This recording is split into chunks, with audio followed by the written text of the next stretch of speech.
أعوذ بالله من الشيطان الرجيم. بسم الله الرحمن الرحيم. الحمد لله والصلاة والسلام على رسول الله وآله وصحبه ومن والاه. آمنت بالله ربا وبالإسلام دينا وبسيدنا محمد صلى الله عليه وسلم نبيا ورسولا.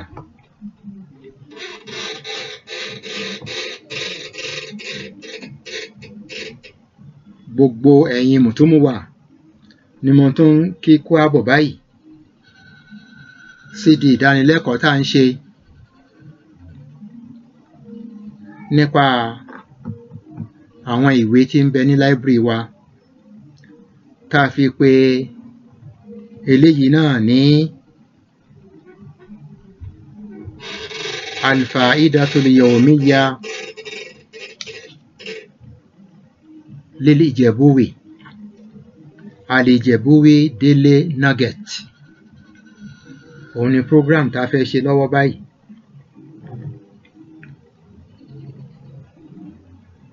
Eléyìí ló máa jẹ́ 5th edition, ìṣàfihàn àwọn ìwé tí ń bẹ ní láíbírì Darul Uloom Al-Islamiyya ti fi Nàìjíríà Foundation. Library Foundation yìí ní Àbújá àti Ìjẹ̀bú-Igbó là ń ṣe àfihàn àwọn ìwé tó wà ní láíbírì ọ̀hún kí àwọn olùṣèwádìí ẹ̀kọ́ lè bá jẹ àǹfààní wọn. So I am welcoming all of you to Al-Ijebuwi Daily Nugget. This is the 5th edition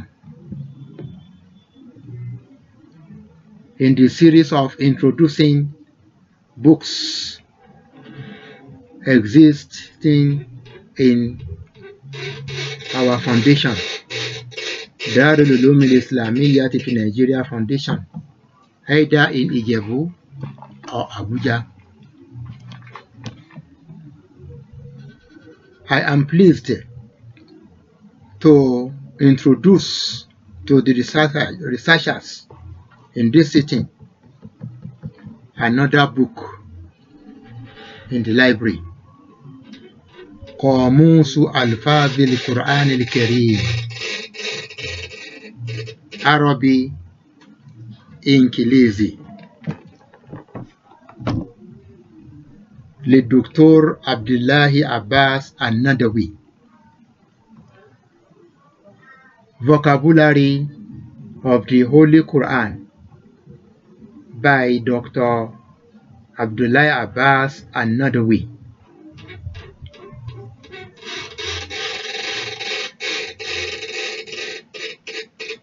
Àwọn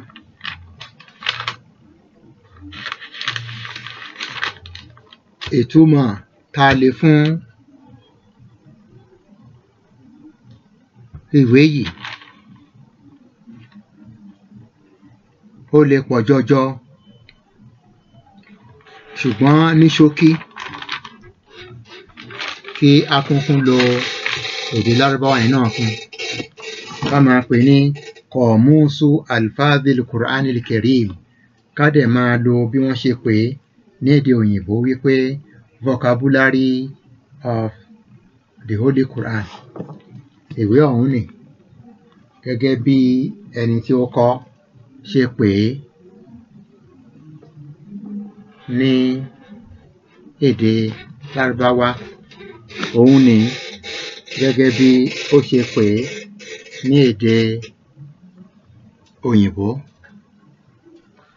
Bó ṣe pè é ní lédè òyìnbó, káwa náà ká bá pè bẹ́ẹ̀. Tá a bá máa túmọ̀ sí Yorùbá, á túmọ̀ sí àwọn ìwé dictionary ní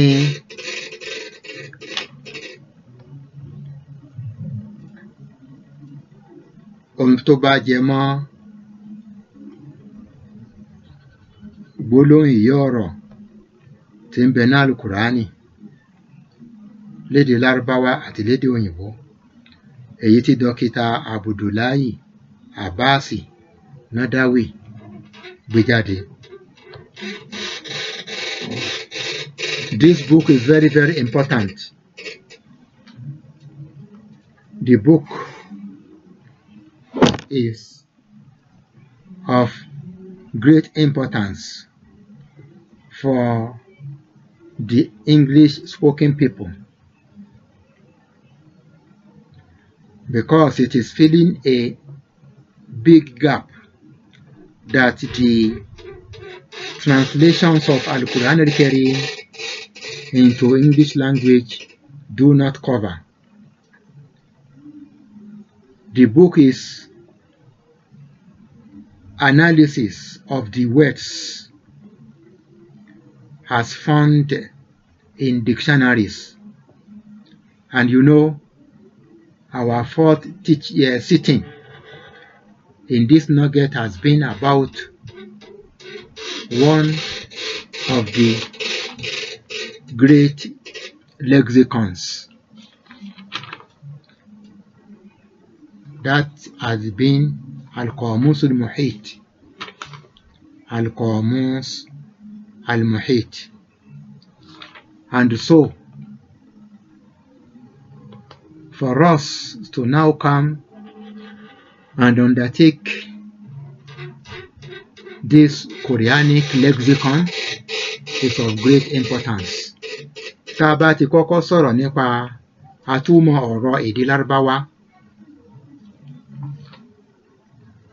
kọjá, tá a dẹ̀ tún wá sí di àtúmọ̀ ọ̀rọ̀ inú Al-Qur'anu bákan náà, ẹ rí wípé nǹkan ńlá ni.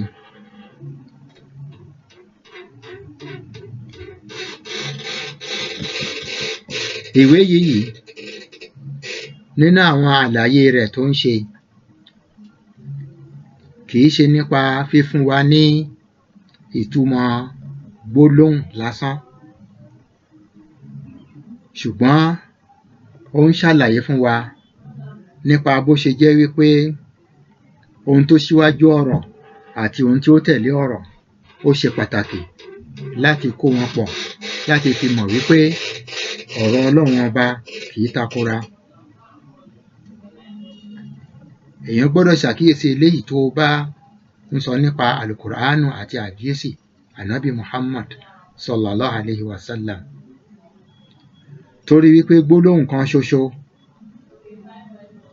ó lè wá ní ọ̀pọ̀lọpọ̀ ààyè, ṣùgbọ́n kí ìtumọ̀ wọn ó yàtọ̀.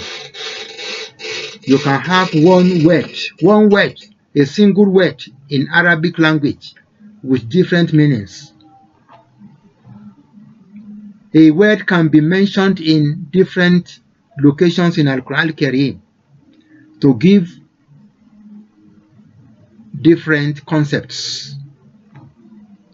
And that is why even in Yoruba language, you have the same thing. Ṣebí ní èdè Yorùbá tó bá ní owó ó yàtọ̀ sí òwò, ìyẹn náà dẹ̀ tún yàtọ̀ sí owó. Ẹ̀rí bó bá kọ sílẹ̀ lẹ́tàsì kan náà ni, ṣùgbọ́n àmì tó máa fi síbẹ̀ ló máa jẹ́ kó yàtọ̀ síra. Bẹ́ẹ̀ náà lédè Lárúbáwá, bí gbólóhùn bá ṣe fall sí nínú sentence ni ìtumọ̀ rẹ̀ máa fi rí. Ẹ wo gbólóhùn dùá, da'a ilayhi, da'a lahu, da'a alayhi. Tó bá ní da'a alayhi, ó ṣépè fún nìyẹn. Tó bá ní da'a lahu, ìyẹn túmọ̀ sí wípé ó súre fún. Tó bá ní da'a ilayhi, ó túmọ̀ sí wípé ó pè lọ sídìí ẹ̀. Ẹ rí wípé ìtumọ̀ yàtọ̀ síra. Ẹni tí òun ò bá mọ eléyìí ló máa wíwìkúwìí gẹ́gẹ́ bí ọ̀pọ̀lọpọ̀ àwọn ọ̀tá mùsùlùmí ṣe ń ṣe, àwọn orientalists tí wọ́n ń parọ́ mọ́ àwa mùsùlùmí, tí wọ́n ń parọ́ mọ́ Ọlọ́hun, tí wọ́n ń parọ́ mọ́ Ànábì Muhammad. Kódà ohun tí Islam ò mú wá tí wọ́n ń parọ́ rẹ̀ mọ́ nípa wípé ọkàn wọn kò dáa. Lára wọn a máa sọ wípé contradictions wà ní Al-Quran. Wọ́n ń sọ yẹn ní ìtorí pé kí ni ẹ̀sìn tí àwọn ń ṣe, ìwé ẹ̀sìn wọn kún fún ọ̀pọ̀lọpọ̀ àwọn contradictions tí wọn ò bára mu. Wọ́n á wá máa fẹ́ kí wọ́n ṣe irú ẹ̀ sí Al-Quran Al-Karim, tó dẹ̀ jẹ́ wípé irọ́ ńláńlá ni wọ́n ń pa. Nínú Súratun Nisa tí í ṣe ọgbà ọ̀rọ̀ ẹlẹ́ẹ̀kẹrin, Ọlọ́run bá sọ ní ẹsẹ̀ ọ̀rọ̀ 82 ńbẹ̀ wípé afala yatadabbaruna al-Qur'an, ṣáwọn ará bí náà wọn ò contemplate dáadáa sí ohun tí ó ń bẹ ní Al-Qur'an ni. Walau kana min indi ghayri Allahi, tó bá jẹ́ wípé láti ọ̀dọ̀ ẹlòmíràn yàtọ̀ sí Ọlọ́run ọba aṣẹ̀dá, ọba olùborí, ọba sọ̀rọ̀sọ̀rọ̀ tí kìí sì sọ,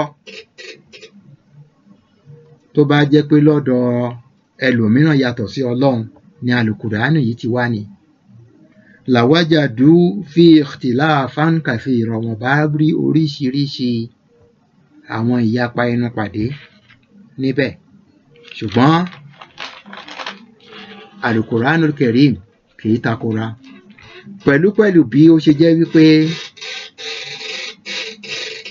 Ọlọ́run lè sọ ọ̀rọ̀ kan fún wa ní àyè kan kí ó tún ọ̀rọ̀ náà wí ní àyè mìíràn. Pẹ̀lú títún àtúnwí yẹn kìí ṣe pé bóyá wọ́n máa takora wọn ní oríṣiríṣi àyè ibi tí Ọlọ́run bá ti ń sọ ọ̀rọ̀ náà fún wa. Ńṣe ni wọ́n máa jẹ́rìí gbéra wọn. Nípa bẹ́ẹ̀, congrats to the English spoken researchers who shall benefit from this book, Qamusu Alfazil Quran by Dr. Abdullahi Abbas Al-Nadawi. This work is based on methodology of focus on تركيز القوة الواعية لتلقي اللغات الأجنبية على الآيات القرآنية. How the conscious mental ability can learn foreign languages through the Quranic verses.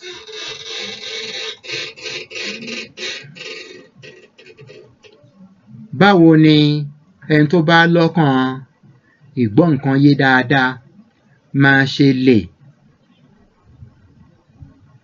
fi ojú sun àwọn èdè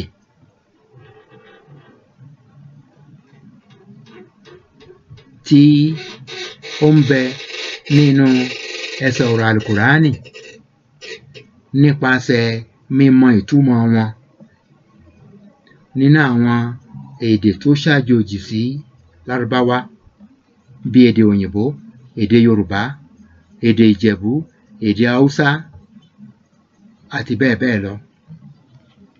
Torí wípé Al-Qur'anul Karim wọ́n ti túmọ̀ rẹ̀ sí ọ̀pọ̀lọpọ̀ àwọn èdè àgbáyé.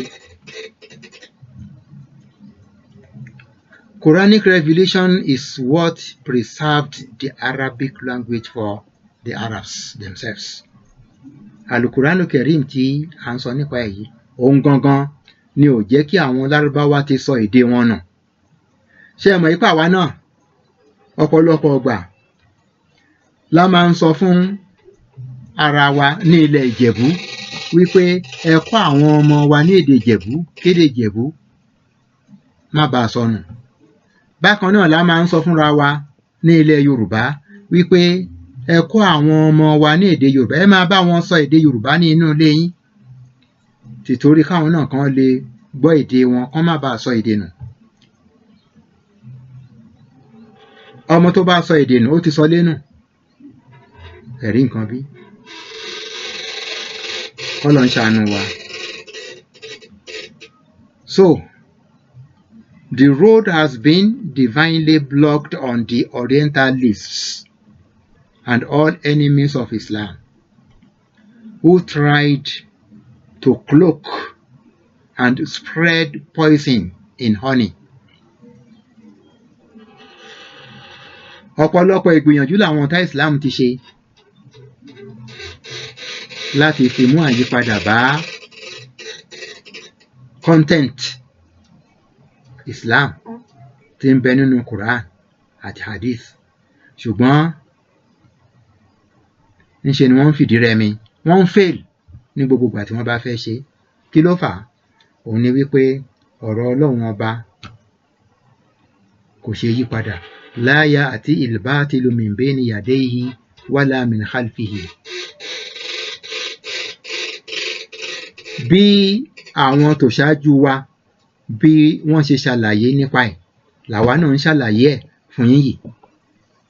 Àwọn táwọn náà máa tún continue àlàyé yìí lẹ́yìn wa, Ọlọ́run kò ní yé máa provide wọn títí ayé. Al-Qur'an al-Karim ìbàjẹ́ ò ní dé bá, torí wípé bá a ṣe ń ha ságbárí tá ń kà látorí, bẹ́ẹ̀ ni a jẹ́ kí ó wà ní kíkọ sílẹ̀. Ó wà ní kíkọ sílẹ̀. Láti ìgbà Ànábì Muhammad sallallahu alaihi wasallam l'Al-Qur'an al-Karim ti jẹ́ ohun tí wọ́n há sórí tó tún wà ní kíkọ lẹ̀ t'Ànábì fúnra ò tí ì jáde láyé, torí òun fúnra ẹ̀ ló máa ń pe àwọn akọ̀wé ẹ̀ pé ọ̀rọ̀ báyìí t'Ọlọ́run bá sọ lọ́ọ́ kọ sí àyè báyìí. T'Ànábì dẹ̀ ń sọ ìtumọ̀ Al-Qur'an fáwọn sàábé rẹ̀ radiyallahu anhum. Sallallahu alaihi wasallam, sallallahu alaihi wasallam, sallallahu alaihi wasallam. Àwọn ọ̀tá Islam bathu summa fil asal, wọ́n ti spread poison in honey through harmful ideas quoted in attractive forms. Wọ́n ti fi májèlé sínú oyin nípasẹ̀ ọ̀rọ̀ dídùn tí wọ́n ń sọ tó fàníyàn lọ́kàn,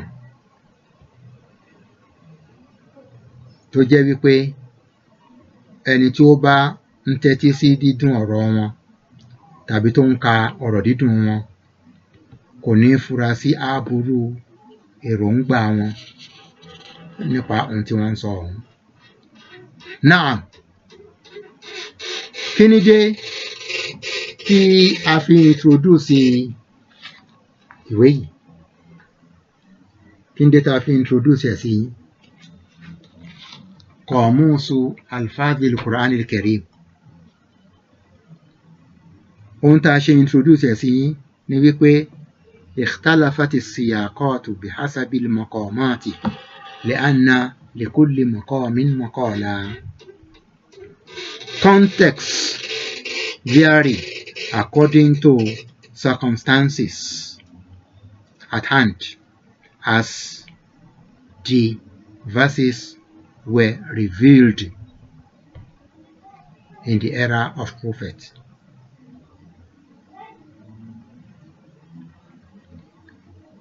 Each part of Quran revelation was made in certain circumstance, because in principle every occasion requires its own manner style of analysis, since causes of problems are never similar.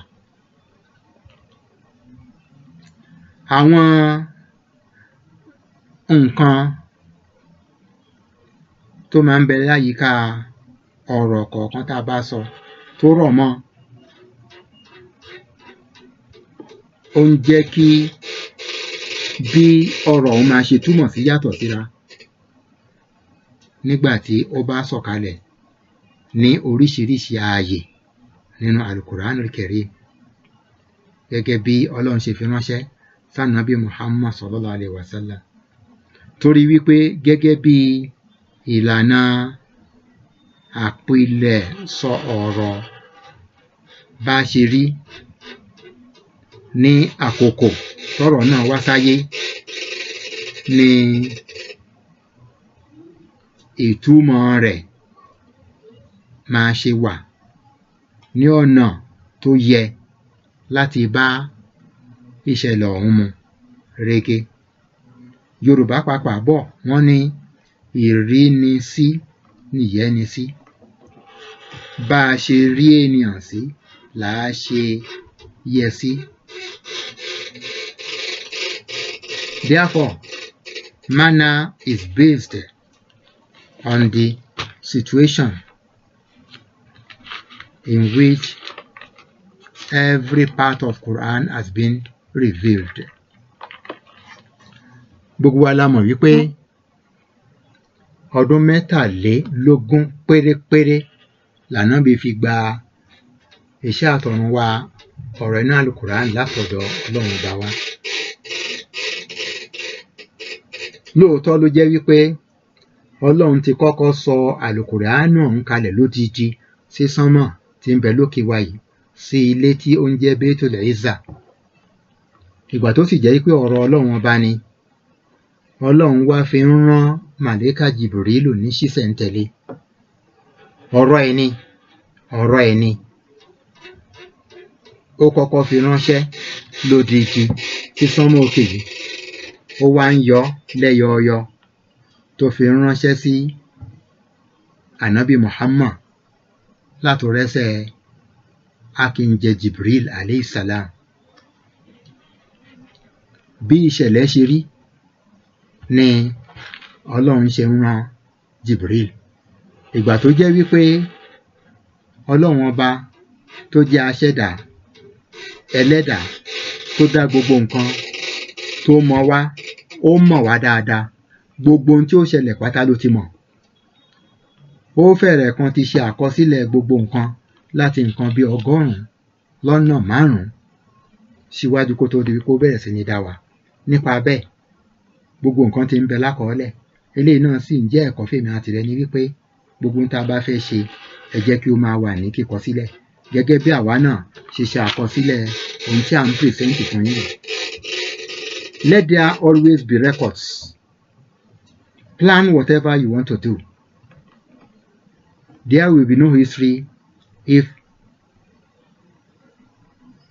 documents are lacking. Ẹ wò ó, ìwé tí mò ń introduce ẹ̀ sí yín yìí, I am not recommending the book just for non-Muslims alone to correct the abnormal concepts they had already been fed with by many writers among the Orientalists in the past who had a hidden agenda to change the course of Islam, if not because Allah Ta'ala did not allow that to occur. It occurred to Tawrat of Musa, it occurred to Injil of Isa, it occurred to Zabur of Dawood, but Allah Ta'ala did not allow such to occur to the Quran revealed to Muhammad. Let us bear that in mind very well. Àwọn ọ̀tá ìsìláàmù wọ̀nyẹn wọ́n ti gbé nǹkan tó kù díẹ̀ káàtó sí àwọn ènìyàn lọ́kàn. Ẹ̀yin náà ẹ wò wá láfíríkà. àwọn ìwé ìtàn wa ìgbà tí àwọn colonial masters wá wọ́n ti kó wa lógún lọ àwọn ìwé táwọn bàbá wa kọ wọ́n ti kó lọ ọ̀pọ̀lọpọ̀ wa nísìnyí tó bá máa ṣe research sínú nǹkan kan tó jẹ mọ́ àrọ́bá ìtàn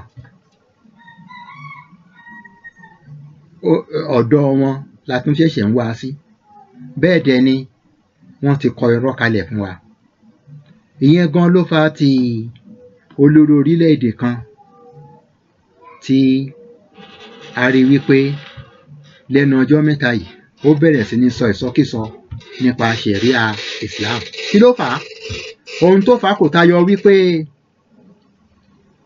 ẹ̀kọ́ ẹ̀ tó kọ́ nípa Islam látòrẹ́sẹ̀ àwọn akẹ́kọ̀ọ́ orientalist ti France àti Britain ló ti kọ́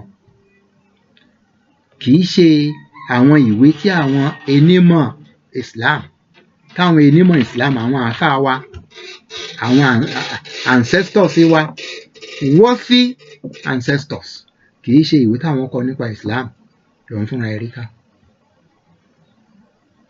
torí ẹ mọ̀ wípé problem wa láfíríkà pọ̀ o ọ̀pọ̀lọpọ̀ àwọn tí wọ́n ń darí ètò ìjọba wa wọn ò nímọ̀ dáadáa tó nípa ohun tí Islam mú wá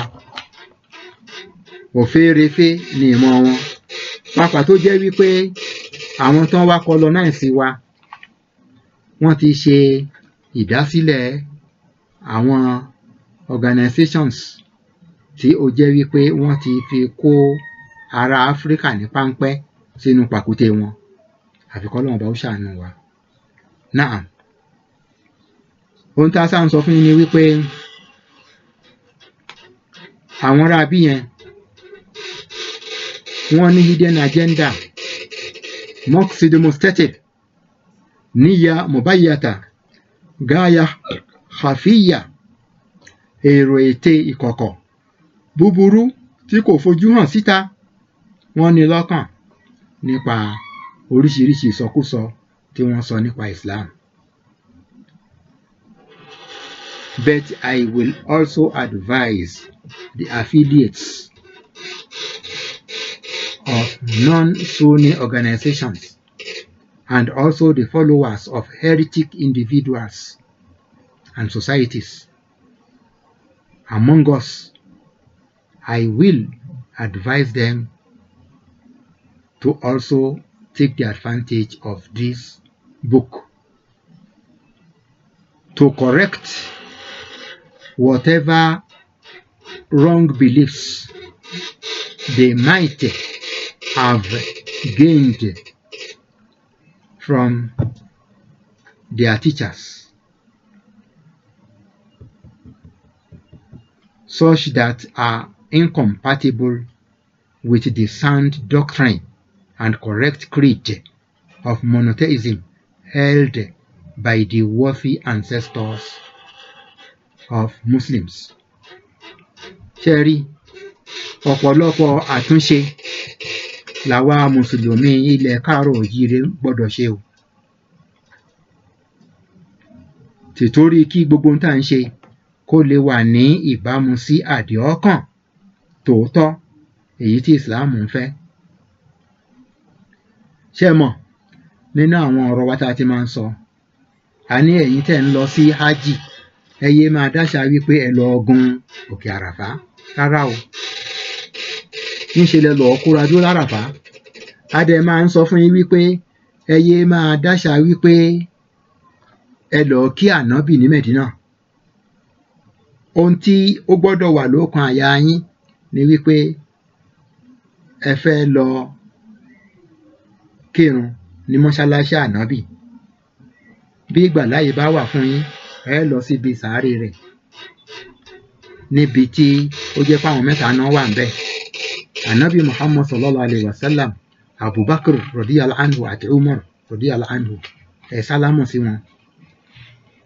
Bí mo ṣe ń sọ̀rọ̀ yìí tí mò ń sọ wípé sallallahu alayhi wa sallam lànábì sọ fún wa wípé Ọlọ́run máa ń dá ẹ̀mí òun padà sára òun láti lè fi dáhùn sálámọ̀ òun.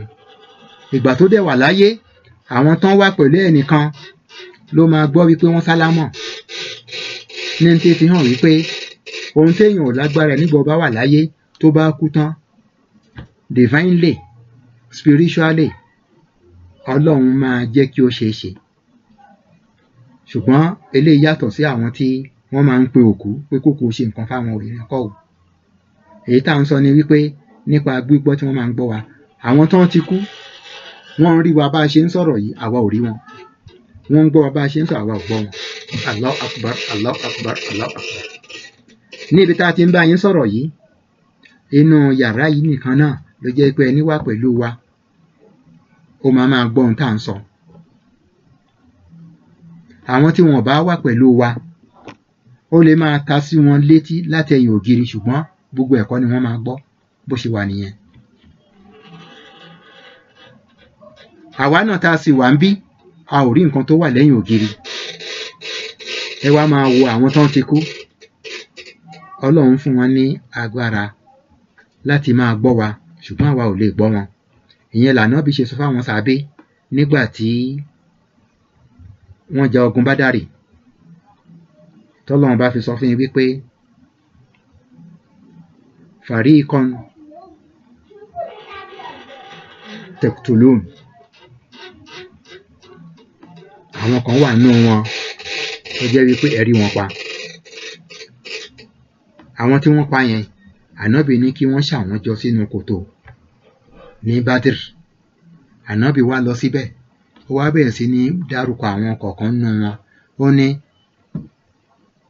Lámùrín ọmọ Làkàṣègbè, Tàmẹ̀dù ọmọ Fèyídìran, ṣé o dẹ̀ ti mọ̀ wípé òdodo ni iṣẹ́ tí mo jẹ́ fún ẹ tó takú tó fi wá di àádọ́rùn mọ̀tọ́ báyìí. Làwọn sàyè bá ní ilé òjíṣẹ́ Ọlọ́run, òkú ló ń bá sọ̀rọ̀. Lànà ìbá ní wọ́n ń gbọ́ mi ju ẹ̀yin tẹ́ wà láyé lọ. Allahu Akbar, Allahu Akbar, Allahu Akbar. Now, so ohun tèmi sáà ń sọ fún yín ni wípé ìrẹ tó bá jẹ́ mùsùlùmí, gbìyànjú láti kọ́ ẹ̀kọ́ nípa Islam lọ́wọ́ àwọn tó máa tọ́ ẹ sọ́nà. Oríṣiríṣi ìwé ló ti wà lọ́jà báyìí, èyí tó ń sọ àwọn èèyàn nù àti èyí tó ń tọ́ àwọn èèyàn sọ́nà. Ìrẹ gbìyànjú kó jẹ́ wípé èyí tó máa tọ́ ẹ sọ́nà ni wọ́n máa kà ń bẹ̀ o. Oríṣiríṣi dẹ̀ ni àwọn olùkọ́ni tí ń bẹ láyé báyìí nísìnyí. Gbìyànjú kó o kẹ́kọ̀ọ́ láti ọ̀dọ̀ àwọn ẹni tó máa tọ́ ẹ sọ́nà. Torí pé gẹ́gẹ́ bí Muhammadu bin Sirin ṣe sọ, bó ṣe wà nínú Sahih Muslim, inna hada al-ilma dinun fakhudhu dinakum min khiyari nas. Ìmọ̀ nípa ẹ̀sìn yìí, ìjọsìn ló ń fúnra ẹ̀. Nípa bẹ́ẹ̀, ẹ gbìyànjú láti gba ẹ̀sìn wa, ẹ̀sìn yín, ẹ gba ẹ̀sìn yín láti ọwọ́ àwọn ẹni rere. Ọlọ́run kó túbọ̀ ṣàánú wa. Ibi tá à ń lọ kò jìnnà mọ́, ibi tá a tún yà sí ló pọ̀ o. Any researcher who is not familiar with his قواعد الاشتقاق الصرفية في اللغة العربية will be the one that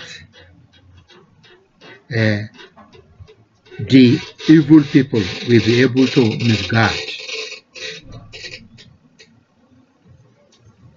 Because there are rules guarding the principles of morphology, the morphological rules of how to derive Arabic words from one another are there for us. Because Allah already told us, أنزلنا بلسان عربي مبين.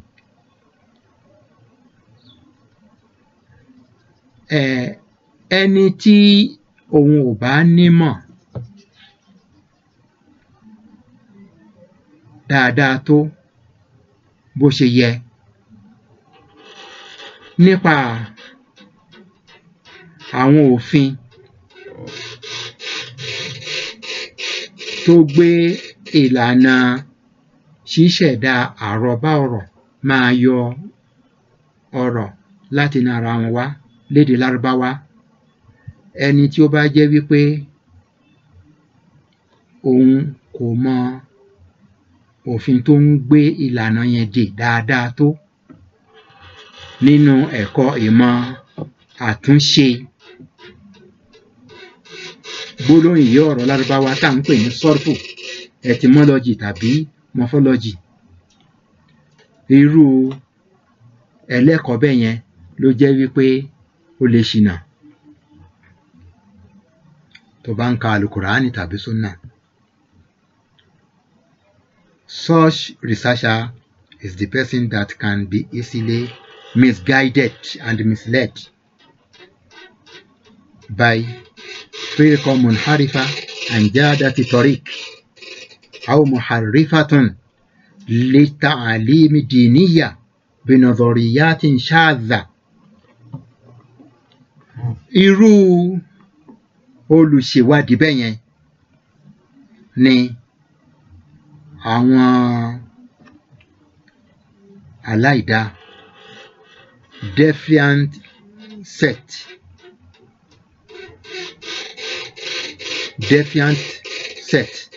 that departed like stray bullets from the right path of focus, or one that has corruptly distorted the religious teachings of Islam through aberrant doctrines and heterodox theories that are very strange to the straight way laid down for us by Islam. Ṣé rí gẹ́gẹ́ bí mo ṣe ń sọ fún yín, àwọn rẹ́gbẹ́rẹ́gbẹ́ aláìmọ̀ òótọ́ á tó ń bèlè wọn máa ṣòótọ́, wọ́n pọ̀ lọ jàǹtìrẹrẹ láwùjọ aráyé báyìí. Ìyẹn ni wọn kò lè ṣòtítọ́ sí ẹ̀kọ́ ẹ̀sìn tí wọ́n fi yapa kúrò lójú ọ̀nà tààrà òdodo èyí tí Islam là kalẹ̀. Bẹ́ẹ̀ náà ni àwọn tó jẹ́ wípé wọ́n ní ìmọ̀ nítòótọ́, wọ́n nímọ̀, professors ni wọ́n, ṣùgbọ́n ńṣe ni wọ́n mọ̀ọ́mọ̀ ń yí àwọn ẹ̀kọ́ ẹ̀sìn tòótọ́ padà sí nǹkan tó máa padà di àjèjì rúdurùdu tí kò bá ìlànà ẹ̀kọ́ Islam mu rárá. Ṣé ẹ mọ̀ nísìn, owó àti iyì ló dẹ́kù táwọn èèyàn ń lé káàkiri. Ìyẹn làwa ṣe ń dúpẹ́ bí Ọlọ́run bá ṣe dá wa. Owó, ayé la bówó, ayé la fi sí lọ. Iyì, ayé ló mọ. Ọjọ́ téèyàn bá ti kú, ó ti parí. Gbogbo ohun tó bá sọ wípé òun kó jọ, ó ti di pàǹtí. Gbogbo ẹ ti di pàǹtí nìyẹn. They all become vanities. Why then attaching importance to vanities instead of focusing on what will last and always seek the approval and pleasure of Allah subhanahu wa ta'ala? Kí Ọlọ́run bá kó dákun kó ṣàánú wa. Ẹ wo ẹ̀yin èèyàn mi, ìwé tí mo introduce ẹ̀ sí yín òun náà ṣáà ní Qamus Alfaz al-Qur'an al-Karim. Ẹ ó ṣe alábàápàdé ọ̀pọ̀lọpọ̀ àwọn àlàyé tí ó máa fi hàn yín wípé a gbọ́dọ̀ gbìyànjú kí a mọ ìyàtọ̀ tí ń bẹ láàrin ọ̀tún àtòsì. Àwọn tó bá jọra wọn ká fi wọ́n wéra wọn àwọn tí ò bá jọra ẹ yé jẹ́ kí a máa fi wọ́n wéra ní ìwékúwè kọ́lọ́run bá kó dákun kó sì jẹ́ àánú ẹ̀ wò wá Allahumma rabbana ya hayyu ya qayyum birahmatika nastaghith aslih lana sha'nana kullahu wa la takilna ila anfusina tarfata ayn ya azizu ya ghafaru ya rabbal alamin wa subhana rabbika rabbil izzati amma yasifun wa salamun ala al mursalin walhamdulillahi rabbil alamin wa subhanaka allahumma bihamdik ashhadu an la ilaha illa ant astaghfiruka wa atubu ilayk ẹ tún pàdé mi ní ìjókòó àlìjẹ̀búwí délé nugget mìíràn lágbára ọlọ́run salamu alaikum ẹ ṣeun o.